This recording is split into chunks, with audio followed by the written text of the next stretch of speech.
కనిపిస్తుంది sir.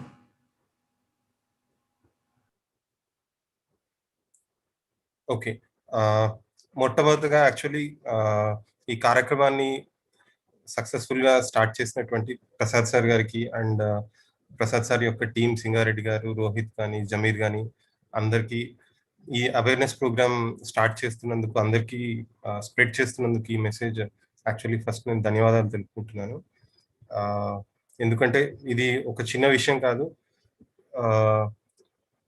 Awareness అనేది పెరుగుతూ అంటే స్ప్రెడ్ అవుతూ ఉండే కొద్దీ ఒకరి దగ్గర నుంచి ఒకరికి ఇన్ఫర్మేషన్ వెళ్తూ ఉంటే యాక్చువల్లీ అందరికీ కూడా సమాజానికి ఉపయోగపడుతుంది అండ్ స్లోగా మనం కూడా అందరికీ హెల్ప్ చేయగలుగుతాం. So with this brief introduction actually ఈరోజు నా టాపిక్ ఏమంటే actually COVID-19 vaccination in haemophilia. So next presentation actually haemophilia వాళ్ళకు ఏ విధంగా చికిత్స ఇవ్వచ్చు వీటన్నిటి గురించి నెక్స్ట్ స్పీకర్ చెప్తారు, అనిలామణి గారు. అండ్ రీహాబిలిటేషన్ అంటే వాళ్లకు లాంగ్ టర్మ్ లో వచ్చే ఇబ్బందులన్నిటిని ఎలా ఎదుర్కోవాలనేది డాక్టర్ అమోల్ గారు చెప్తారు. ఈ బ్రీఫ్ ఇంట్రడక్షన్ తో నేను నా ప్రెజెంటేషన్ స్టార్ట్ చేస్తున్నాను. అందరికీ నన్ను తెలుగులో మాట్లాడమంటారా ఆర్ ఇంగ్లీష్ లో మాట్లాడమంటారా అనేది ఎవరైనా if you can. Audience hemophilia సభ్యులైతే నేను తెలుగులోనే మాట్లాడతాను, అందరికీ ఈజీగా ఉంటుంది. తెలుగే ఈజీ డాక్టర్ గారు, ఎందుకంటే అందరూ patient population. Okay sir, thank you sir. So coming to the presentation, ఇప్పుడు అందరికీ కూడా మెయిన్ అందరికి వచ్చే డౌట్ ఏమంటే COVID-19 వ్యాక్సిన్ వేసుకోవాలి అనేసి చెప్తున్నారు.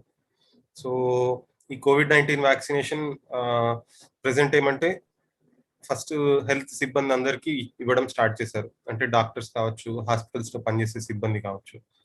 లేటర్ ఆన్ ఏమైంది అంటే ఇప్పుడు అట్ రిస్క్ ఉండే వాళ్ళకి ఇస్తున్నారు, అంటే 60 సంవత్సరాల పైబడిన వాళ్ళందరికీ కూడా ఇప్పుడు COVID-19 వ్యాక్సిన్ వేస్తున్నారు. అండ్ ఫ్యూచర్ లో ఏమంటే ఇంకా అందరికీ కూడా ఇవ్వాలనేసి ప్రోగ్రామ్స్ ఉన్నాయి. అది ఈ టైమ్ లైన్స్ అనేది గవర్నమెంట్ పరిధిలో ఉంటుంది అనమాట, ఎప్పుడు ఎవరికి ఎలా ఇవ్వాలనేసి. అండ్ అట్ రిస్క్ ఉండే పాపులేషన్ అందరికీ కూడా, అంటే అట్ రిస్క్ ఉండే వాళ్ళందరికీ కూడా, కొంతమందికి ఈవెన్ 45 years ఉండే వాళ్ళు కూడా ఒకవేళ బీపీ, షుగర్ ఇట్లాంటివి ఉంటే కోవిడ్ వ్యాక్సిన్ వేస్తూ ఉన్నారు అనమాట. సో ఇట్లాంటి సిచ్యువేషన్ లో COVID-19 వ్యాక్సిన్ హీమోఫీలియా తో ఇబ్బంది పడే వాళ్లకు ఉపయోగం ఉంటుందా లేదా అనేది మనం ఇప్పుడు మాట్లాడుకోబోతున్నాం. సో దీనికి సంబంధించి మనకు ప్రెసెంట్ ఒక గైడ్ లైన్ ఉంది.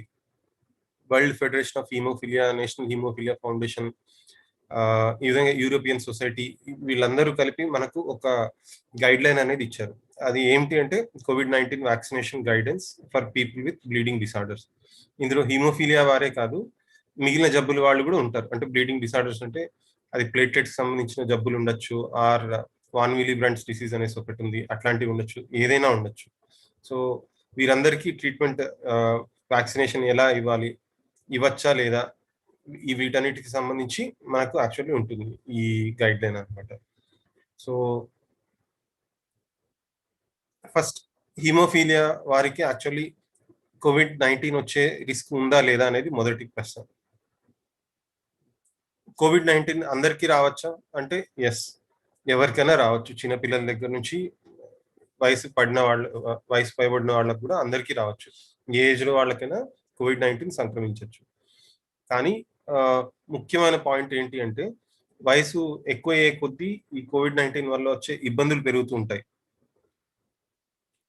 అంటే సివియర్ ఇల్నెస్ అంటారు, అంటే ఆక్సిజన్ యూజ్ చేయాల్సిన అవసరం రావడం, వెంటిలేటర్స్ అవసరం పడడం, ఇట్లాంటివన్నీ కూడా వయసు ఎక్కువైన వాళ్లకు ఎక్కువ ఛాన్స్ ఉంటుంది అనమాట.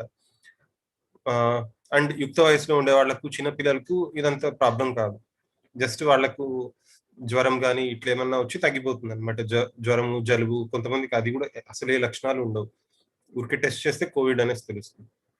సో యాక్చువల్లీ గవర్నమెంట్ తీసుకునే చర్యల్లో ఒక విభాగం ఏంటి అంటే మెయిన్ వయసు పైబడిన వాళ్ళకి ఎక్కువ రిస్క్ ఉంది కాబట్టి వాళ్లకు ఫస్ట్ ప్రయారిటీ కింద COVID-19 వ్యాక్సిన్ ఇవ్వడం జరుగుతుంది. అలాగే హీమోఫీలియా వాళ్లకు కూడా రిస్క్ ఉందా అనేసి క్వశ్చన్ అనమాట. సో దీనికి సంబంధించిన ఆన్సర్ ఏం చెప్పారంటే గైడ్ లైన్ లో హీమోఫీలియా వారికి ఎక్స్ట్రా రిస్క్ అంటూ ఏం లేదు.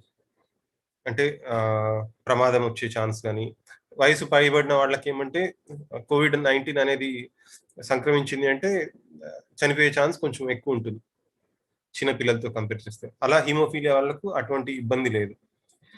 బట్ ఒక కండిషన్ ఏంటి అంటే హీమోఫీలియా వాళ్ళకు మోస్ట్లీ ఒకవేళ అంటే యుక్త వయస్సు చిన్నపిల్లలు ఇట్లాంటి వాళ్ళకి వచ్చిందంటే ఇబ్బంది ఉండదు. బట్ పెద్దవాళ్ళకి వచ్చిందంటే సేమ్ మామూలు హీమోఫీలియా లేనటువంటి పెద్ద వయసు పైబడిన వాళ్ళకి ఎలా అయితే ఉంటుందో అటువంటి కాంప్లికేషన్స్ ఉండొచ్చు. అండ్ ఇంకా సివియర్ గా కూడా ఉండొచ్చు. ఎందుకంటే వెంటిలేటర్ ఇట్లాంటివన్నీ అమర్చేటప్పుడు హీమోఫీలియా వాళ్ళకు మనం ఫ్యాక్టర్ 8 ఇవన్నీ కూడా ఇస్తూ ఉండాలి. అది కొంచెం కాంప్లికేట్ అవుతుంది అనమాట. సో రిస్క్ ఎక్కువ లేకపోయినా కూడా కోవిడ్-19తో ఇబ్బందులు ఎదుర్కోవడం ఎందుకు అనేసి కోవిడ్-19 వ్యాక్సిన్ వేసుకోవడం మంచిది అనమాట. సో గవర్నమెంట్ నెక్స్ట్ ఇవ్వడం స్టార్ట్ చేసింది అంటే కోవిడ్-19 వ్యాక్సిన్ వేసుకోవడం ఒక రకంగా మంచిది. నెక్స్ట్ కోవిడ్-19 వ్యాక్సిన్ వేసుకునే ముందు ఏమన్నా మనం చర్యలు తీసుకోవాలనేది నెక్స్ట్ క్వశ్చన్. సో ఫస్ట్ మీరు కోవిడ్-19 వ్యాక్సిన్ తీసుకునే దానికంటే ముందు మీరు యాక్సెస్ అనేది డెవలప్ చేసుకోవాలి. అంటే మీకు ఎమర్జెన్సీ అయితే మీకు ఫ్యాక్టర్ 8 ఎక్కడో ఒక చోట మీకు అందుబాటులో ఉండాలి. ఏమన్నా ఎమర్జెన్సీ అయితే ఏదైనా హాస్పిటల్లో వెళ్ళి చేరి అడ్మిట్ అయ్యే ఫెసిలిటీ ఉండాలి. మీ ఇంటి దగ్గర నుంచి అట్లీస్ట్ ట్రాన్స్పోర్టేషన్ ఉండాలి కోవిడ్-19 వ్యాక్సినేషన్ వేసుకున్న తర్వాత. సో మీ ఇంట్లో ఎవరన్నా అందుబాటులో ఉండేట్లు మీరు ముందుగా చూసుకోండి మీరు కోవిడ్-19 వ్యాక్సినేషన్ వేసుకునే ముందు. నెక్స్ట్ కోవిడ్-19 వ్యాక్సిన్ వేసుకునే ముందు అందరూ కూడా చేయాల్సిన పని ఏమి అంటే వ్యాక్సిన్ వేసుకునే ముందు ఫ్యాక్టర్ 8 అనేది మీరు ఇంజెక్షన్ ఒకటి తీసుకోవాల్సి వస్తుంది. ఇది especially severe and moderate haemophilia వాళ్ళకు, అంటే ఫ్యాక్టర్ 8 కానీ 9 కానీ లెస్ దాన్ 10% ఉండే వాళ్ళు ఖచ్చితంగా ఈ ఫ్యాక్టర్ 8 కానీ 9 కానీ ఇంజెక్షన్ ఒక డోస్ వేసుకునేసి నెక్స్ట్ కోవిడ్ వ్యాక్సినేషన్ కు వెళ్ళడం మంచిది. అదే మైల్డ్ హీమోఫీలియా ఉండే వాళ్ళు తీసుకున్నాం అనుకోండి, అంటే ఎవరికైతే ఫ్యాక్టర్ 8 కానీ 9 కానీ 10% కంటే ఎక్కువ అయితే ఉంటుందో వాళ్ళకైతే ఇంకేం ఎక్స్ట్రా జాగ్రత్తలు తీసుకోవాల్సిన పని లేదు. అంటే ఎక్స్ట్రా వ్యాక్సిన్ వేసుకునే ముందు ఫ్యాక్టర్ 8 ఇంజెక్షన్ వేసుకోవాల్సిన పని లేదు. బట్ ఎవరికైతే factor 8 or 9 levels less than 10% ఉందో వాళ్ళు ఖచ్చితంగా వ్యాక్సిన్ వేసుకునే ముందు ఫ్యాక్టర్ 8 ఇంజెక్షన్ ఆర్ 9 ఇంజెక్షన్ ఒక డోస్ ఎక్కించుకునేసి వ్యాక్సినేషన్ సెంటర్కి వెళ్ళడం మంచిది. నెక్స్ట్ ఎమిసిజుమాబ్ అనే కొత్త మందు వచ్చింది, మీ అందరికీ తెలిసి ఉంటుంది. ఇది ఏమంటే ఇది కూడా ఫ్యాక్టర్ 8 లాగా. ఫ్యాక్టర్ 8 ఏమంటే మీరు రోజు మార్చి రోజు కానీ లేకపోతే 3 రోజులకు ఒకసారి ఇంజెక్షన్ వేసుకోవాల్సి వస్తుంది. బట్ ఎమిసిజుమాబ్ ఏమంటే 28 డేస్కి ఒకసారి వేసుకుంటే సరిపోతుంది. ఇదేమంటే ఫ్యాక్టర్ 8 అండ్ ఫ్యాక్టర్ 8 బదులు ఫ్యాక్టర్ 9 అండ్ ఫ్యాక్టర్ 10 డైరెక్ట్ గా కంబైన్ చేస్తుంది. మీకు ఈ బొమ్మలో చూసారంటే మీకు తెలుస్తుంది. ఇక్కడ ఫ్యాక్టర్ 8 అనేది ఉంది. సో ఫ్యాక్టర్ 8 అనేది ఫ్యాక్టర్ 10ని ఫ్యాక్టర్ 9ని కలిపి బ్లీడింగ్ అనేది స్టాప్ చేస్తుంది. సో హీమోఫీలియా వాళ్ళలో ఈ ఫ్యాక్టర్ 8 ఉండదు కాబట్టి దాని బదులు ఈ ఎమిసిజుమాబ్ అనేసి ఇది ఒక యాంటీబాడీ అనమాట. సో ఇది ఇప్పుడు కొత్తగా డ్రగ్ వచ్చింది. దీన్ని మనం ఇంజెక్ట్ చేస్తే అప్ టు 28 డేస్ యూజువల్ గా బ్లీడింగ్ ప్రాబ్లమ్స్ అన్ని తక్కువ ఉంటాయి. సో ఈ ఎమిసిజుమాబ్ వాడే వాళ్ళు కూడా ఎక్స్ట్రాగా మళ్ళీ ఇంకొక డోస్ యాంటీ హీమోఫిలిక్ ఫ్యాక్టర్ 8 కానీ 9 కానీ ఎక్కించుకోవాల్సిన అవసరం లేదు. వీళ్ళు కూడా నేరుగా వ్యాక్సినేషన్ వేసుకునేందుకు వెళ్ళొచ్చు. నెక్స్ట్ వ్యాక్సిన్ ఎలా వేసుకోవాలనేసి అందరికీ క్వశ్చన్ ఉంటుంది, డౌట్ ఉంటుంది. యూజువల్గా ఏమంటే మీ అందరికీ కూడా ఆల్రెడీ కొంతమంది సంవత్సరాల నుంచి యాక్చువల్లీ గవర్నమెంట్ హాస్పిటల్స్ వీటి చుట్టూ తిరుగుతుంటారు. మీకు ఇచ్చే అన్ని డైరెక్షన్స్ ఏమంటే ఇంట్రామస్కులర్ ఇంజెక్షన్స్ ఏమీ వాడకూడదు అనేసి ఉంటుంది. బట్ దీనికి ఏమంటే కొన్ని ఎగ్జామ్షన్స్ ఉన్నాయన్నమాట. ఫర్ ఎగ్జాంపుల్ మీకు హెపటైటిస్ బి వ్యాక్సిన్ కానీ హెపటైటిస్ ఏ వ్యాక్సిన్ కానీ ఐపీవీ అంటారు, ఇంజెక్టబుల్ పోలియో, ఇట్లాంటివన్నీ కూడా సబ్కుటేనియస్ గా కూడా ఇచ్చుకునేందుకు ఉన్నాయన్నమాట. సో అట్లాంటివి సబ్కుటేనియస్ ఇవ్వచ్చు. ఈ కోవిడ్-19 వ్యాక్సిన్ కూడా అలా సబ్కుటేనియస్ ఇవ్వచ్చు అనేసి అందరికీ డౌట్ ఉండొచ్చు. బట్ ఈ కోవిడ్-19 వ్యాక్సిన్ ఏమంటే ఇంకా సబ్కుటేనియస్ గా ఇచ్చే మెథడ్ ఉంది కానీ ఎంతవరకు ఎఫికేషియస్ అనేది తెలియదు. సో కరెంట్లీ మనకు ఇండియాలో అవైలబిలిటీలో ఉండే 2 కోవిడ్-19 వ్యాక్సిన్స్ కూడా ఇంట్రామస్కులర్ గానీ ఇంజెక్షన్ ఇవ్వాల్సి వస్తుంది. అంటే భుజానికి కానీ లేదంటే తుంటి దగ్గర కానీ ఇంజెక్షన్ వేసుకోవాల్సి వస్తుంది. బట్ ఈ ఇంజెక్షన్ వేసుకునేటప్పుడు హీమోఫీలియా వాళ్ళకి ఏమంటే స్పెసిఫిక్ గా ఏం చెప్తారు అంటే అన్నిటికంటే సన్న నీడిల్ అంటే 25 to 27 గాజ్ నీడిల్స్ దొరుకుతాయి. సో ఆ సిరంజ్ నీడిల్స్ తో వేసుకోవడం మంచిది అనమాట. అంటే ఎక్కువ బ్లీడింగ్ రిస్క్ ఉండదు. ఈ వ్యాక్సిన్స్ వాడేటప్పుడు ఏమంటే యాక్చువల్లీ కొన్ని కంపెనీస్ ఏమంటే వ్యాక్సిన్స్ తో పాటే దానికి సంబంధించిన నీడిల్స్ ని సిరంజెస్ ని కూడా ఇస్తారు. సో అటువంటప్పుడు మనం ఏం చేయలేము. బట్ మనకు ఆప్షన్ ఉన్నట్లయితే మనం సన్న నీడిల్ గాజ్ 25 to 27 గాజ్ ఉండే నీడిల్ తీసుకునేసి దాంతో వ్యాక్సిన్ వేయించుకోవడం మంచిది. మీరు ఇది ఎలా చేసుకోవచ్చు అంటే, మీరు ఎక్కడికైతే వ్యాక్సినేషన్ సెంటర్కి వెళ్తుంటారో మీరు అక్కడ వాళ్ళకి కొంచెం ఇన్ఫర్మేషన్ ఇస్తే వాళ్ళు మేనేజ్ చేస్తారు. యాక్చువల్లీ ఆప్షన్ ఉందంటే వాళ్ళు ఆల్టర్నేట్ నీడిల్ వాళ్ళు అరేంజ్ చేస్తారు. లేదు అంటే సేమ్ నీడిల్ వాడాల్సి వస్తుంది. అంటే కొంచెం normal size needle. Next vaccination వాళ్ళు వేసిన తర్వాత మీరు చేయాల్సిన పని ఏంటి అంటే ప్రెషర్ అప్లై చేయడం. ఫర్ ఎగ్జాంపుల్ ఇక్కడ చూసారనుకోండి, ఇది డిజిటల్ ప్రెషర్ అంటారు. అంటే బొటన్ వేలుతో గట్టిగా ప్రెస్ చేశారు. ఈ ఇంట్రామస్కులర్ ఇంజెక్షన్ COVID-19 అనేది వేసుకున్న తర్వాత యాక్చువల్లీ మీరు చేయాల్సిన మెయిన్ పని ఏంటి అంటే రుద్దకూడదు. ఇంజెక్షన్ పైన రుద్దకుండా జస్ట్ అదిం పట్టుకోవాలి. ప్రెషర్ ఇవ్వాల్సి వస్తుంది అనమాట. అది బొటన్ వేలుతో ఇవ్వచ్చు, లేదంటే చేతి యొక్క పామ్ ఉంటుంది కదా, అంటే చేతితో కూడా డైరెక్ట్ గా అదిం పట్టుకోవచ్చు, బట్ రుద్దకూడదు అనమాట. ఈ విధంగా అది మినిమం 10 నిమిషాలు ఉంచాల్సి వస్తుంది. సో దట్ ఎటువంటి బ్లీడింగ్ కానీ, లోపల రక్తస్రావం అవ్వడం కానీ, స్వెల్లింగ్ కానీ ఇట్లాంటివి ఏమి ఉండదన్నమాట ఫస్ట్ 10 మినిట్స్ లో. ఈ 10 మినిట్స్ లో హీమోఫీలియా వాళ్ళకి ప్లేట్లెట్స్ అనేవి నార్మల్ గానే ఉంటాయి అన్నమాట. ఈ 10 మినిట్స్ టైం ఎందుకు అంటే, ఈ 10 మినిట్స్ లో ప్లేట్లెట్స్ యాక్టివేట్ అయిపోయి అక్కడ ప్లేట్లెట్ ప్లగ్ అనేది ఫామ్ అవుతుంది. దాంతో బ్లీడింగ్ అనేది కొంచెం ఆగిపోతుంది అనమాట. Bleeding and swelling.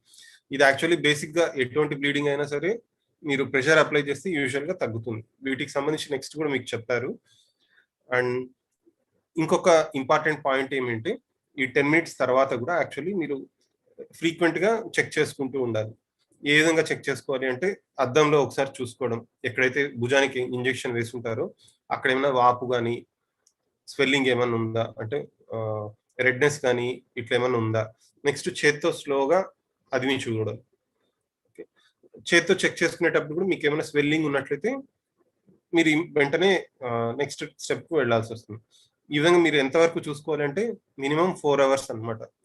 ఈ కోవిడ్ వ్యాక్సిన్ వేసుకున్న తర్వాత 4 అవర్స్ వరకు మీరు అప్పుడప్పుడు రెగ్యులర్ గా చెక్ చేసుకుంటూ ఉండాలి. ఒక 15 మినిట్స్కి ఒకసారి ఆర్ 30 మినిట్స్కి ఒకసారి. మీరు చెక్ చేసుకుంటూ ఉంటే మీకు ప్లస్ పాయింట్ ఏమి అంటే, ఒకవేళ ఏదైనా బ్లీడింగ్ అట్లాంటివి ఉంది అంటే ఇమ్మీడియట్ గా మీరు డాక్టర్ దగ్గరికి వెళ్ళడం కానీ, లేకపోతే ఫ్యాక్టర్ 8 ఇంజెక్షన్ వేసుకోవడం కానీ చేసుకోవచ్చు. అందుకనేసి నెక్స్ట్ ఈ కోవిడ్ వ్యాక్సిన్ వేసుకున్నప్పుడు యాక్చువల్లీ నేను కూడా వేసుకున్నాను. వేసుకున్నప్పుడు కొంచెం నొప్పి ఉంటుంది కానీ ఆ రోజైతే నాకైతే ఎటువంటి నొప్పి లేదు. బట్ నెక్స్ట్ డే కొంచెం నొప్పి ఉంటుంది, కొంచెం వాపు ఉండొచ్చు. ఓకే, సో ఇంజెక్షన్ తర్వాత ఒక 1 or 2 days తర్వాత పెయిన్ కానీ అట్లా ఏమైనా ఉంది అంటే అది అంత ఇబ్బంది పడాల్సిన పని లేదు, అలార్మింగ్ కాదు. కాకపోతే ఒకవేళ మీకు అక్కడ వాపు స్పీడ్ గా ఎక్కువ అవ్వడం కానీ, లోపల మీకు బ్లీడింగ్ జరుగుతున్నట్లు అట్లా ఏమైనా ఉంటే ఇమీడియట్ గా రావాల్సి వస్తుంది, డాక్టర్ని సంప్రదించాల్సి వస్తుంది. నెక్స్ట్ ఏమేమి రియాక్షన్స్ వస్తే మీరు డాక్టర్ దగ్గరికి వెళ్లాల్సి వస్తుంది వ్యాక్సినేషన్ తర్వాత అంటే, ఒకటి హీమోఫీలియా వారికి హెమటోమా అంటే లోపల రక్తం గడ్డ కట్టడం. ఈ కండరం లోపల ఎక్కడైతే ఇంజెక్షన్ వేస్తారో అక్కడ రక్తస్రావం కొంచెం జరిగి లోపలే రక్తం గడ్డ కట్టుతుంది అనమాట. సో ఇట్లాంటిది కొంచెం పెద్దదవుతున్నట్లయితే వెంటనే డాక్టర్ను కలవండి. చిన్నదైతే యాక్చువల్లీ మీరు చేత్తో అదిం పట్టుకున్నారంటే ఏం కాదు, బట్ స్టిల్ ఒకసారి చూపించుకోవడం మంచిది వ్యాక్సిన్ అయిన తర్వాత. సిమిలర్లీ అలర్జిక్ రియాక్షన్స్ అంటారు. మీకు ఆల్రెడీ ఏదైనా తుమ్ములు కానీ, అలర్జీ, చర్మం ఎర్రబడ్డము, కొన్ని పదార్థాల జోలికి వెళ్తే ఇట్లాంటివి ఉన్నట్లయితే జ్వరం రావచ్చు, ఎర్రబడ్డం కావచ్చు, ఫీవర్ లో అంటే ఎక్కడైతే ఇంజెక్షన్ వేస్తారో అక్కడ వెచ్చగా ఉండడం కానీ, నెక్స్ట్ కొంచెం నవ్వగా ఉండడం కానీ, గీరుకోవాలనిపించడం కానీ, గాలి పీల్చే దాంట్లో ఇబ్బంది ఉన్నా, నెక్స్ట్ లిప్స్ అంటారు, అంటే పెదాలు కానీ నాలుక కానీ ఈ రెండు వాచిపోవడం, ఇట్లాంటివి ఏం జరిగినా మీరు ఇమ్మీడియట్ గా నియర్ బై హాస్పిటల్ కు వెళ్లాల్సి వస్తుంది. ఎందుకంటే కొన్నిసార్లు ఎస్పెషల్లీ లాస్ట్ 2 ఉన్నాయి కదండి, అంటే పెదాలు ఉన్నట్టుండి వాచిపోవడం, ఇట్లాంటివి అనఫైలాక్టిక్ రియాక్షన్ అంటారు. అనఫైలాక్టిక్ కావచ్చు ఆర్ న్యూరోటిక్ ఎడిమా అంటాం. సో సడన్ గా గాలి పీల్చుకోవడం ఇట్లాంటివన్నీ కూడా ఇవి కొన్నిసార్లు సివియర్ గా కూడా ఉండొచ్చు అనమాట. ఎందుకనేసి కొన్నిసార్లు ఏమంటే మీరు ఇమీడియట్ గా డాక్టర్ దగ్గరికి వెళ్లాల్సి వస్తుంది. వీటి కోసమే మనం ఫస్ట్ చెప్పింది అందుకనేసి యాక్సెస్ అంటే ప్రిపేర్డ్నెస్ అనేది ఉండాలన్నమాట మీ దగ్గర. మీ ఇంట్లో ఇంకెవరన్నా ఒకరు సభ్యులు ఉన్నట్లయితే, మీకు ట్రాన్స్పోర్టేషన్ కు ఒక వెహికల్ ఉన్నట్లయితే ఇమీడియట్ గా మేనేజ్ చేసుకోవచ్చు. ఇవన్నీ వచ్చే ఛాన్సెస్ ఏమంటే చాలా తక్కువ. But to be on safe side మనం రెడీగా ఉండాలన్నమాట. బట్ మీకు ఇండియాలో ఏమంటే ఇవన్నీ కూడా గైడ్ లైన్స్ మనకు వరల్డ్ హిమోఫిలియా ఫెడరేషన్ ఫౌండేషన్ వీళ్ళు ఇచ్చిన గైడ్ లైన్స్ అనమాట. మీకు ఇండియాలో ఉండే సిచ్యువేషన్ కూడా చెప్తాను, మీరు అంత కంగారు పడాల్సిన పని లేదు as we go on. Next ఏమంటే కొంతమందికి పెగ్ అనేసి ఉంటుంది, పాలిఎథిలిన్ గ్లైకాల్ అంటాం. దీనికి ఏమైనా అలర్జీ ఉన్న వాళ్ళు ఏమంటే దీనికి సంబంధించిన కెమికల్స్ ఉండే వ్యాక్సిన్స్ వేసుకోకూడదు అనమాట. ఇదొక ఇంపార్టెంట్ పాయింట్ మీకు వరల్డ్ హిమోఫిలియా ఫెడరేషన్ ఇచ్చిన పాయింట్ అనమాట. నెక్స్ట్ హిమోఫిలియా అనే కాకుండా హిమోఫిలియాతో కంపేర్ చేస్తే యాక్చువల్లీ వాన్ విల్లీ-బ్రాండ్స్ డిసీజ్ అనేది ఇంకా కామన్ అనమాట. కాకపోతే ఇది చాలా మైల్డ్ గా ఉంటుంది కాబట్టి సివియర్ కాదు, అంత ఇబ్బంది ఉంటుంది అనమాట. సో ఇట్లాంటి వాళ్ళు కూడా యాక్చువల్లీ ఏమంటే కొన్ని రక్త పరీక్షలు చేసుకునేసి తర్వాత వ్యాక్సిన్ వేసుకోవాల్సి వస్తుంది. కొంతమందికి ఏమంటే వాన్ విల్లీ-బ్రాండ్స్ ఫ్యాక్టర్ ఇంజెక్షన్ ఇవ్వాల్సి వస్తుంది. ఒక ఇంపార్టెంట్ పాయింట్ ఏమంటే ట్రానిక్సమిక్ యాసిడ్ అనేసి టాబ్లెట్ ఉంది, యూజువల్ గా మీ అందరికీ కూడా రాస్తూ ఉంటాం పెద్దవాళ్ళకైతే. సో ఆ టాబ్లెట్ కూడా ఎమర్జెన్సీకి మీ దగ్గర మీ దగ్గర స్టాక్ కొంచెం ఉంచుకున్నారంటే ఒకవేళ బ్లీడింగ్ అట్లా ఏమైనా ఉంటే ఇమీడియట్ గా వేసుకుంటే మీకు తగ్గిపోతుంది అనమాట. వీటన్నిటికి సంబంధించి కూడా మీరు ప్రిపేర్డ్ గా ఉండాల్సి వస్తుంది. ప్లేట్లెట్ డిసార్డర్స్ ఉండే వాళ్ళు కూడా యాక్చువల్లీ ప్లేట్లెట్ కౌంట్స్ ఇట్లాంటివి చెక్ చేసుకోవాల్సి వస్తుంది. అండ్ పీటీ అనేసి టెస్ట్ కూడా ఒకటి చేసుకోవాల్సి వస్తుంది. ఇది నార్మల్ గా ఉందా లేదా అన్ని చెక్ చేసుకునేసి నార్మల్ గా ఉండే వాళ్ళు వ్యాక్సినేషన్ వేసుకోవచ్చు. వీళ్ళందరికీ కూడా యాక్చువల్లీ ఇంట్రామస్కులరే ఇంజెక్షన్ ఉంది. ప్రెసెంట్ ఏమంటే subcutaneous injection for COVID-19 vaccine అనేది ఇంకా లేదు. దెన్ ఏదైనా జబ్బులు ఉంటే మేము కోవిడ్ వ్యాక్సిన్ వేసుకోకూడదా అనేసి ఒక క్వశ్చన్ ఉంటుంది. ఎవరెవరు వేసుకోవచ్చు? ఇప్పుడు హీమోఫీలియా ఉండే వాళ్ళలో కొంతమందికి జీన్ థెరపీస్ ఇట్లాంటివి తీసుకునే వాళ్ళు ఉంటారు. ఓకే, వాళ్లకు ఎటువంటి కాంట్రా ఇండికేషన్ లేదు, వ్యాక్సిన్ వేసుకోవడానికి దానికి సంబంధం లేదు. ఈవెన్ కొత్త హీమోఫీలియా ఫెడరేషన్ గైడ్ లైన్స్ లో ఏమంటే ఫ్యూచర్ లో జీన్ థెరపీస్ ఇట్లాంటివి తీసుకునేటప్పుడు వాడే అడినో వైరస్ అనేది అండ్ రకరకాల వైరస్లు ఉన్నాయి. సో అవి అక్కడ వాడే వైరస్లు ఈ COVID-19 వ్యాక్సిన్ లో వాడే వైరస్లు డిఫరెంట్ అనమాట. సో దానికి దీనికి కూడా క్రాసింగ్ ఓవర్ కానీ ఇట్లాంటివి ఏమి ఉండవు. సో ఫ్యూచర్ లో ఇప్పుడు కాకపోవచ్చు, బట్ ఒక 5-10 years లో మీకు ఈ జీన్ థెరపీస్ ఇట్లాంటివి రావడం స్టార్ట్ అయిన తర్వాత కూడా మీరు ఇబ్బంది పడాల్సిన పని లేదు, ఈ వ్యాక్సిన్ కి దానికి కోరిలేషన్ ఉండదు. నెక్స్ట్ హీమోఫీలియా వారు ఎవరైనా సరే HIV కానీ హెపటైటిస్ బి, హెపటైటిస్ సి ఇట్లాంటివి జబ్బులతో కూడా బాధపడుతున్నట్లయితే వాళ్ళు కూడా వ్యాక్సినేషన్ వేసుకోవచ్చు. Okay, as per world federation of haemophilia guide line. So vaccination కి దీనికి సంబంధం లేదు అన్నట్లు చెప్తారు. అటువంటి జబ్బులు ఉన్నా కూడా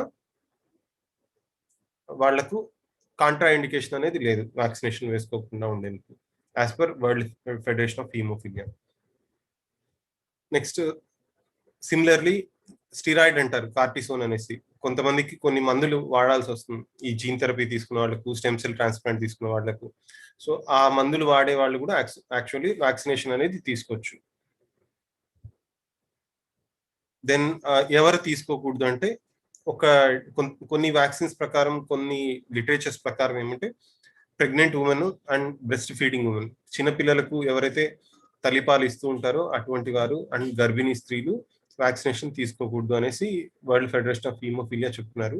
బట్ ఇది ఒక పొటెన్షియల్ కాంట్రా ఇండికేషన్.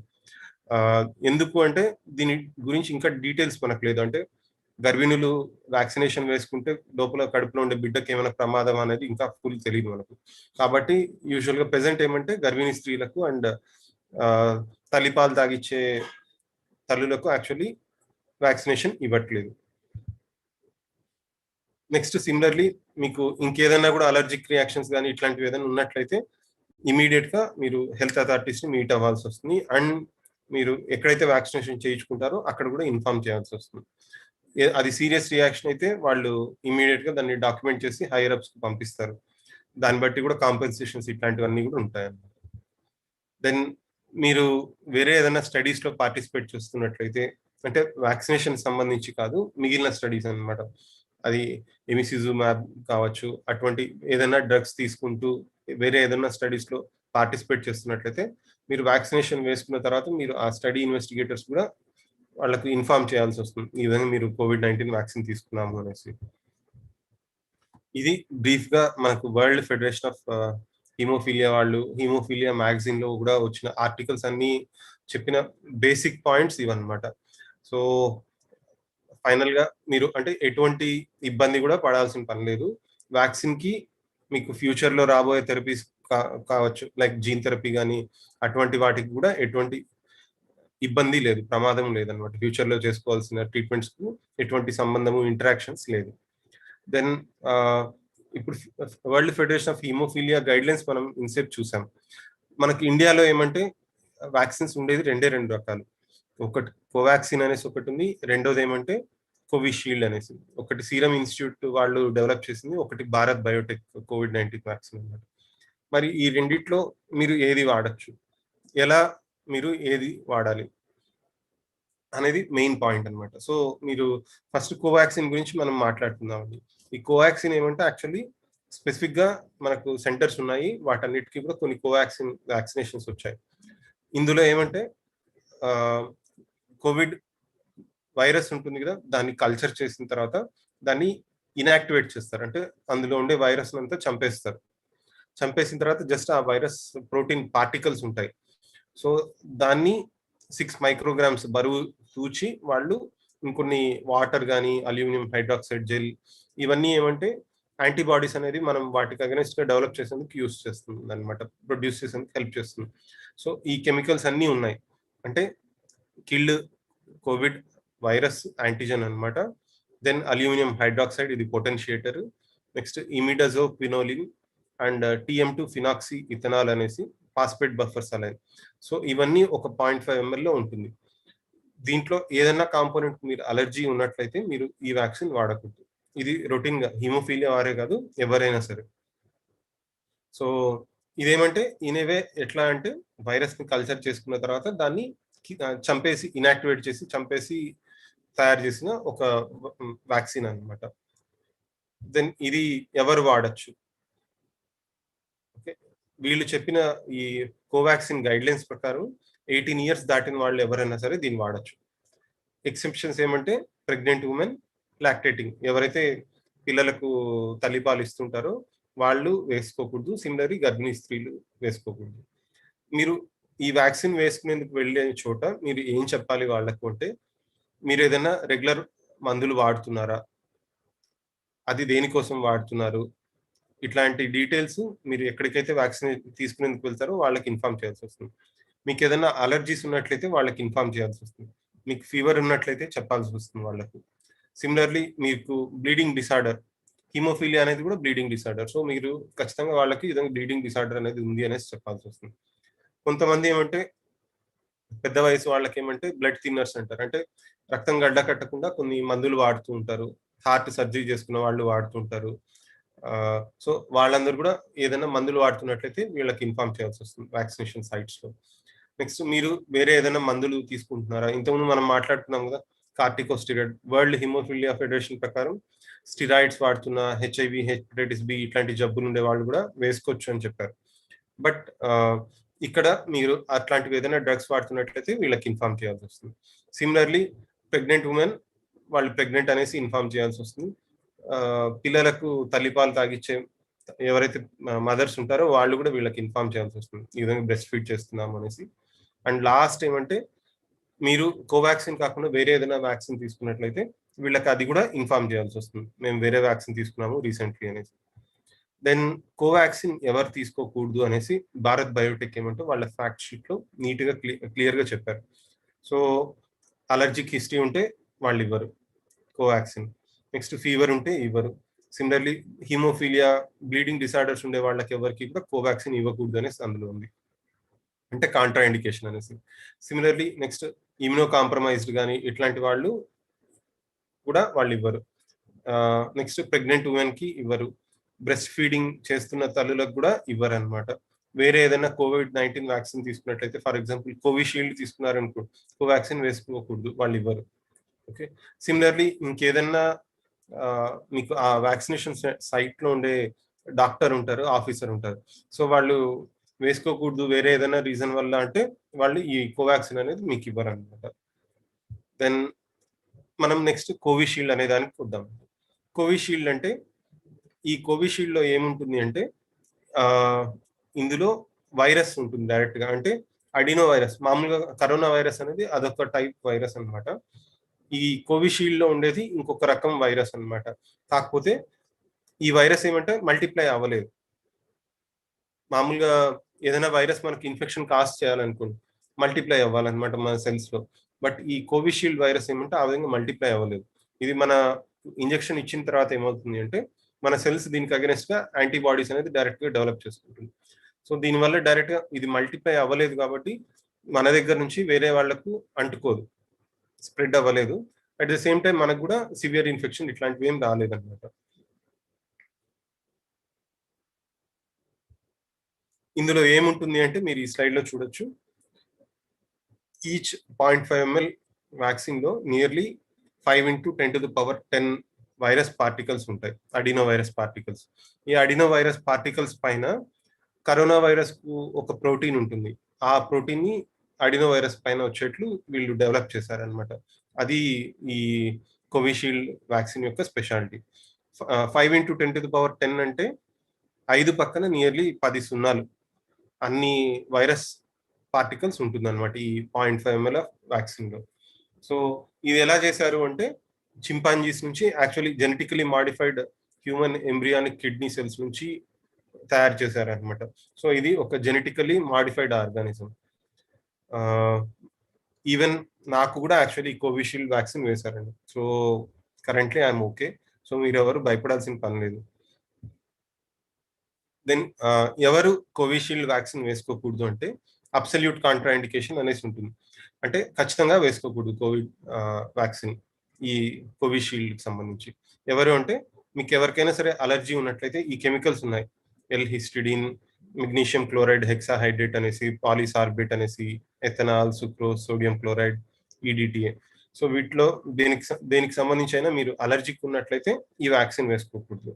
మీకు అలర్జీ ఇప్పటివరకు ఏం లేదు అంటే మీరు వేసుకోవచ్చు అనమాట. దెన్ ఈ కోవిషీల్డ్కి సంబంధించి యాక్చువల్లీ కొన్ని స్పెషల్ వార్నింగ్స్ అండ్ ప్రికాషన్స్ ఉన్నాయి. సో వార్నింగ్ అంటే ఏంటి? వార్నింగ్ అంటే కొంతమంది తగు జాగ్రత్తలు తీసుకునేసి వేసుకోవాల్సి వస్తుంది అనమాట. సో అటువంటి విషయాలు ఏమేమి ఉన్నాయంటే ఫస్ట్ ఇది హైపర్ సెన్సిటివిటీ. అంటే ఇంతకుముందు మనం మాట్లాడుకున్నాం కదా అలర్జీ. కొంతమందికి ఇంతకుముందు మనం మాట్లాడుకున్న కెమికల్ సంబంధించి అలర్జీ ఉండకపోవచ్చు, బట్ ఫిష్ అలర్జీ ఉంటుంది, డస్ట్ అలర్జీ అట్లాంటివి ఏమైనా ఉంటే వాళ్ళకు కొంచెం జాగ్రత్తలు తీసుకోవాల్సి వస్తుంది, అక్కడే ఉండి చూసుకోవాల్సి వస్తుంది. అండ్ కొంతమందికి పెన్సిలిన్ అలర్జీ ఇట్లాంటివి ఉంటుంది. పాతకాలంలో అంతా చూస్తుంటారు కదా, పెన్సిలిన్ వేసుకుంటే వెంటనే కళ్ళు తిరిగి పడిపోవడం ఇట్లాంటివన్నీ ఉంటాయి. సో అట్లాంటి అనఫైలాక్టిక్ రియాక్షన్స్ ఉండే వాళ్ళు కూడా ముందుగా అక్కడ ఇన్ఫార్మ్ చేయాల్సి వస్తుంది వ్యాక్సినేషన్ సెంటర్లో. కాబట్టి మీరు ముందుగా చెప్పారంటే వాళ్ళు ఏమైనా అవసరం అయితే వెంటనే మందులు ఇచ్చేందుకు రెడీగా తయారు చేసుకుంటారు అనమాట. నెక్స్ట్ మీకు వేరే ఏదైనా జబ్బులు ఉన్నట్లయితే అది కూడా వీళ్ళకి ఇన్ఫార్మ్ చేయాల్సి వస్తుంది. మెయిన్ ఏమంటే మీకు సడన్ గా సివియర్ ఫీవర్ ఉందనుకోండి, ఈ రోజు మీరు వ్యాక్సినేషన్కి వెళ్తున్నారు, ఈ రోజే మార్నింగ్ నుంచి మీకు సివియర్ ఫీవర్ వచ్చేసింది 104, 105. సో అట్లా ఉన్నట్లయితే మీరు కోవిషీల్డ్ వ్యాక్సినేషన్ వేసుకోకూడదు. బట్ ఇట్లా కాకుండా మీకు జస్ట్ మైల్డ్ జలుబు కానీ లైట్ ఫీవర్ కానీ అట్లుంటే వేసుకోవచ్చు, ప్రాబ్లం లేదు. నెక్స్ట్ థ్రాంబోసైటోపినియా అంటే ప్లేట్లెట్స్ తగ్గిపోవడం, కోయాగులేషన్ డిసార్డర్స్, హీమోఫీలియా కానీ ఇట్లాంటివి ఏమైనా ఉంటే కూడా మీరు అక్కడే ఇన్ఫార్మ్ చేయాల్సి వస్తుంది. ఇదేమంటే కోవాక్సిన్ లో ఏమంటే కాంట్రా ఇండికేషన్ కింద ఇచ్చేసారు హీమోఫీలియా, బట్ ఈ కోవిషీల్డ్ లో ఏమంటే ఇది స్పెషల్ వార్నింగ్ కింద ప్రికాషన్ కింద ఇచ్చారు. సో మీరు జాగ్రత్తలు ఇంతకుముందు నేను చెప్పాను కదండి, అంటే ఈ వ్యాక్సిన్ వేసుకునే ముందు మీరు ఫ్యాక్టర్ 8 ఇంజెక్షన్ వేసుకునేసి వ్యాక్సిన్ వేసుకునేటప్పుడు కూడా సన్న నీడిల్ సిరంజ్ యూస్ చేసుకునేసి వ్యాక్సిన్ వేసుకునేసి డిజిటల్ ప్రెషర్ బొటన్ వేల్తో ఒక 10 minutes ప్రెషర్ అప్లై చేసి మీరు చూసుకున్నట్లయితే మీకు ఎటువంటి ప్రాబ్లమ్స్ రాదు ఈ హిమోఫీలియాకి సంబంధించి. నెక్స్ట్ ఇమ్యూనో కాంప్రమైజ్డ్ ఇండివిజువల్స్ అంటే హెచ్ఐవి కానీ స్టిరాయిడ్స్ కానీ అట్లాంటివి తీసుకునే వాళ్లకు యాక్చువల్లీ ఎంతవరకు పనిచేస్తుంది అనేది తెలియదు ఈ కోవిషీల్డ్. ఓకే, బట్ తీసుకోకూడదు అనేసి లేదు. నెక్స్ట్ ఈ కోవిషీల్డ్ అనేది ఎంతవరకు ప్రొటెక్టివ్ అనేది అందరిలో కూడా మనం గ్యారంటీ లేదు. ఓకే, అంటే ఈ కరెంట్ డేటా ప్రకారం, ఫ్యాక్ట్ షీట్ ప్రకారం నియర్లీ 95 to 100% మందిలో యాంటీబాడీస్ డెవలప్ చేసుకుంటుంది. యాంటీబాడీస్ వచ్చినంత మాత్రాన జబ్బు వస్తుందా రాదా అనేది మనం చెప్పలేము. అండ్ సిమిలర్లీ ఇమ్యూనిటీ తగ్గిపోయిన వాళ్లకు, స్టిరాయిడ్ వాడే వాళ్లకు ఎంతవరకు ప్రొటెక్ట్ చేస్తుంది అనేసి ఈ కోవిషీల్డ్ కంపెనీ ఇప్పటివరకు రీసెర్చ్ సంబంధించి డేటా మనకు ఎక్కడా కూడా అందుబాటులో లేదనమాట. సిమిలర్లీ ఇప్పుడు ఈ రోజు కోవాక్సిన్ వేసుకున్నారు, నెక్స్ట్ కోవిషీల్డ్ వేసుకోవచ్చా అంటే అది ఎంతవరకు మందు పనిచేస్తుంది అనేసి దానికి సంబంధించి కూడా మనకు సైంటిఫిక్ డేటా మనకు ఈ ఆన్లైన్ కానీ ఎక్కడ ఎటువంటి పబ్లికేషన్స్ లేవన్నమాట, అంటే ఎంతవరకు యూస్ఫుల్ అనేసి. ప్రెసెంట్ ఇప్పటి వరకు అయితే కోవిషీల్డ్ కూడా దేంతో కూడా ఇంటరాక్షన్స్, ఎటువంటి ఇంపార్టెంట్ ఇంటరాక్షన్స్ ఏం లేవు. లెస్ దాన్ 18 years వాళ్ళలో, ప్రెగ్నెంట్స్ లో, లాక్టేటింగ్ మదర్స్ లో కానీ వీళ్ళందరికీ కూడా కోవిషీల్డ్ ఇవ్వట్లేదు. ఎందుకు అంటే రిలేటివ్ కాంట్రాఇండికేషన్ కింద ఉంచారనమాట. బట్ కోవిషీల్డ్ ఫ్యాక్ట్ షీట్ లో చూసారు అంటే వీళ్ళలో సివియర్ ఇల్నెసెస్ కానీ సివియర్ అడ్వర్స్ రియాక్షన్స్ వస్తాయి అనేసి ఏమి ఎక్కడ డీటెయిల్స్ లేవన్నమాట. అండ్ ఈ కోవిషీల్డ్ వ్యాక్సినేషన్ వేసుకోవడం వల్ల ఫ్యూచర్ లో ఫర్టిలిటీకి సంబంధించేటువంటి ఇబ్బంది ఇట్లాంటివి ఎటువంటి డాక్యుమెంటేషన్స్ కూడా ప్రెసెంట్ ఇప్పటి వరకు ఏం లేదు, ఇబ్బందులు ఏమి తలెత్తుతున్నట్లు. నెక్స్ట్ కోవిషీల్డ్ వేసుకున్న తర్వాత డ్రైవింగ్ ఇట్లాంటివన్నీ కూడా చేయొచ్చు. ఓకే, మైల్డ్ కొంచెం ఇబ్బంది ఉండొచ్చు కానీ అదర్వైజ్ ఇంకేం పెద్ద ప్రాబ్లమ్స్ ఏమి ఉండవు. దెన్ కోవిషీల్డ్ వ్యాక్సిన్ వేసుకున్న తర్వాత మీరు ఏ రియాక్షన్స్ మీరు ఎక్స్పెక్ట్ చేయొచ్చు అంటే యూజువల్ గా 100 మందిలో 60% యాక్చువల్లీ ఎక్కడైతే ఇంజెక్షన్ వేశారో అక్కడ పెయిన్ అనేది ఉంటుంది. అది ఇంతే నొప్పి ఉండొచ్చు, కొంతమందికి అదనకుండా కూడా నొప్పి ఉండొచ్చు. నెక్స్ట్ కొంతమందికి తలనొప్పి అనేది వస్తుంది. నెక్స్ట్ బాడీ వీక్నెస్ గా కొంచెం అలసిపోయినట్లు ఉండేది, ఇది ఒక 50% మందిలో ఉంటుంది. టోటల్ బాడీ పెయిన్స్ కానీ ఇట్లా. నెక్స్ట్ కొంతమందికి ఫీవర్ వస్తుందండి, మేబీ చాలా తక్కువ పర్సెంటే. ఇక్కడ 30% అని ఇచ్చారు, బట్ ప్రాక్టికల్ గా మేము చూసింది అంత పర్సెంటేజ్ లేదు. అండ్ నెక్స్ట్ ఏమంటే బాడీ జాయింట్ పెయిన్స్ అనమాట, కీళ్ళ నొప్పులు రావచ్చు, కొంతమందికి జలుబు, మైల్డ్ జలుబు కానీ అట్లా రావచ్చు. సో ఈ రియాక్షన్స్ అన్ని యూజువల్ గా మైల్డ్ టు మోడరేట్ ఉంటుంది సివియారిటీ. మాక్సిమం బై 7 days తగ్గిపోతుంది. 7 days కూడా ఉండదు, యూజువల్ గా 2 to 3 days క్లియర్ అయిపోతుంది. ఓకే, లోకల్ రియాక్షన్స్ అంటే ఎక్కడైతే ఇంజెక్షన్ వేస్తుంటారో అక్కడ మాత్రం కొంచెం 3-4 days అలా పెయిన్ ఉండొచ్చు, అదర్వైజ్ అది కూడా ఉండదు అనమాట. ఈ రియాక్షన్స్ అన్ని కూడా ఫస్ట్ డోస్ వేసుకున్నప్పుడు యాక్చువల్లీ రియాక్షన్స్ ఎక్కువ ఉంటాయి, సెకండ్ డోస్ వేసుకున్నప్పుడు యాక్చువల్లీ ఇంకా తగ్గిపోతుంది అనమాట. రియాక్షన్స్ ఫ్రీక్వెన్సీ తగ్గుతుంది అండ్ మైల్డ్ గా ఉంటుంది. సిమిలర్లీ వయసు పైబడిన వాళ్ళు వ్యాక్సినేషన్ వేసుకుంటే వాళ్ళకి యాక్చువల్లీ రియాక్షన్స్ తక్కువ వస్తున్నాయి. యుక్త వయసులో ఉండే వాళ్లకు ఎక్కువ రియాక్షన్స్ వస్తాయి, ఎందుకంటే మనకి ఇమ్యూనిటీ బాగా డెవలప్డ్ గా ఉంటుంది కాబట్టి. దెన్ మీరందరూ ఇప్పుడు వ్యాక్సినేషన్ వేసుకునేందుకు ఎక్కడైనా ఏదైనా వ్యాక్సినేషన్ సెంటర్ కి వెళ్ళారు అంటే మీరు ఏం ఎక్స్పెక్ట్ చేయొచ్చు అంటే, మీరు ఎక్కడికి వెళ్ళినా సరే మీకు అక్కడ కొంచెం రిజిస్ట్రేషన్ టైం అనేది ఉంటుంది. మీరు COVID-19 పాలసీ ఇంకా అందరూ ఫాలో అవుతున్నారంటే ఒక క్యూ లాగా ఉంటుంది, చైర్స్ వేసేసి ఉంటారు కొంచెం దూరంగా. సో 1 by 1 మిమ్మల్ని పిలుస్తారు. ఆ టైం వరకు మీరు వెయిట్ చేయాల్సి వస్తుంది. మిమ్మల్ని పిలిచినప్పుడు మీరు మీ ఐడి ప్రూఫ్ ఒకటి చూపించాల్సి వస్తుంది స్పాట్ రిజిస్ట్రేషన్ కోసం. అండ్ మీ డీటెయిల్స్ అన్ని వాళ్ళు అడుగుతారు, హిస్టరీ బేసిక్, మీకు ఏమైనా జబ్బులు ఉన్నాయా, మీరు హీమోఫీలియా ఇట్లాంటివి ఉంది అనేసి మీరు ఖచ్చితంగా చెప్పండి. జబ్బులకు సంబంధించి మీకు ఏదైనా జబ్బులు ఉన్నట్లయితే ఏది కూడా వాళ్ళ దగ్గర దాచిపెట్టకుండా ఉండాల్సి వస్తుంది. నెక్స్ట్ ఇంజెక్షన్ వాళ్ళ దగ్గర నీడిల్ ఎటువంటిది ఉంది అనేది కూడా మీరు కనుక్కోవచ్చు. ఒకవేళ ఈ సన్న నీడిల్ అంటే నారో గాజ్ నీడిల్ మీకు ప్రొవైడ్ చేసేట్లయితే మీరు వాళ్ళకి ఇన్ఫార్మ్ చేశారంటే వాళ్ళు నారో గాజ్ నీడిల్ తో కూడా మీకు ఇంజెక్షన్ వేస్తారు, సో దట్ మీకు స్వెల్లింగ్స్ కానీ ఈ బ్లీడింగ్, ఇంటర్నల్ బ్లీడింగ్ ఇట్లాంటివన్నీ ఉండకుండా ఉంటుంది. నెక్స్ట్ మినిమం ఏమంటే మీరు ఎవరైనా సరే వ్యాక్సినేషన్ వేసుకునేందుకు వెళ్తే హాఫ్ అవర్ మిమ్మల్ని అక్కడే అబ్జర్వ్ చేస్తారు. మీరు వ్యాక్సినేషన్ వేసుకునే ముందు ఎట్లుంది పల్స్ రేట్, బీపీ ఇవన్నీ ఎట్లుంది, వ్యాక్సినేషన్ తర్వాత హాఫ్ అవర్ వరకు మీరు ఎలా ఉన్నారు. సో ఖచ్చితంగా మీరు హాఫ్ అవర్ అక్కడే ఉండండి. ఆ హాఫ్ అవర్ కూడా మీరు ప్రెషర్ అది పట్టుకొని ఉండండి, మినిమం 10 minutes ఎక్కడైతే ఇంజెక్షన్ వేశారో అక్కడ. అండ్ ఎవ్రీ 10 minutes ఒకసారి, 15 minutes ఒకసారి అక్కడ చెక్ చేసుకుంటూ హాఫ్ అవర్ తర్వాతే వాళ్ళకి ఇన్ఫార్మ్ చేసేసి మీరు రావచ్చు. మీరు వ్యాక్సినేషన్ వేసుకున్న తర్వాత మీ అందరికీ కూడా ఒక సర్టిఫికేట్ కూడా ఇస్తారు ఆల్ గవర్నమెంట్ సైట్స్ లో. నెక్స్ట్ మీరు ఈ వ్యాక్సినేషన్ సెంటర్ దగ్గరికి వెళ్ళేటప్పుడు ఏమేమి జాగ్రత్తలు తీసుకోవాలి అంటే, మాస్క్ ఖచ్చితంగా వేసుకోవాలి, సోషల్ డిస్టెన్సింగ్ అనేది మెయింటైన్ చేయాల్సి వస్తుంది, శానిటైజర్ మీ దగ్గర ఉంచుకోండి, హ్యాండ్ వాష్ అనేది రెగ్యులర్ గా చేసుకోండి. ఇది యాక్చువల్లీ వ్యాక్సినేషన్ వేసుకున్నాం కదా మనకు రాదు అనేందుకు లేదనమాట. సో COVID-19 వ్యాక్సిన్ వేసుకున్న తర్వాత కూడా కొంతమందికి COVID-19 జబ్బు వచ్చే ఛాన్స్ ఉంది. అలాంటి వాళ్ళని కూడా నేను చూశాను. అండ్ సెకండ్ థింగ్ ఏమంటే ఈ COVID-19 వ్యాక్సిన్ వేసుకున్న తర్వాత కొన్ని రోజులు పడుతుంది ఆ ఇమ్యూనిటీ అనేది డెవలప్ అయ్యేందుకు. సో అన్ని రోజులు కూడా ఖచ్చితంగా మాస్క్, ఈ బేసిక్ ప్రికాషన్స్ మీరు ఖచ్చితంగా ఫాలో అవ్వాల్సి వస్తుంది.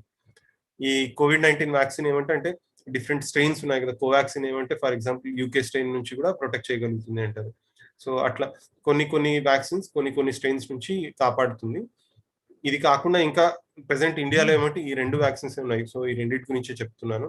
మిగిలిన వ్యాక్సిన్స్ ఇంకా ఇండియాలోకి రాలేదు. కాబట్టి ఆ వ్యాక్సిన్స్ గురించి ఇన్ ఫ్యూచర్ మనకేమన్నా ఎక్స్ట్రా వ్యాక్సిన్స్ వచ్చేట్లయితే అదర్ స్ట్రెయిన్స్ వచ్చేదాన్ని బట్టి మనం we can discuss.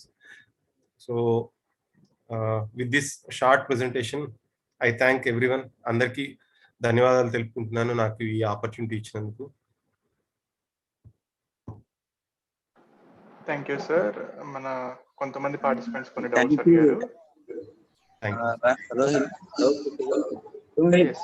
Rohit okay okay doubts last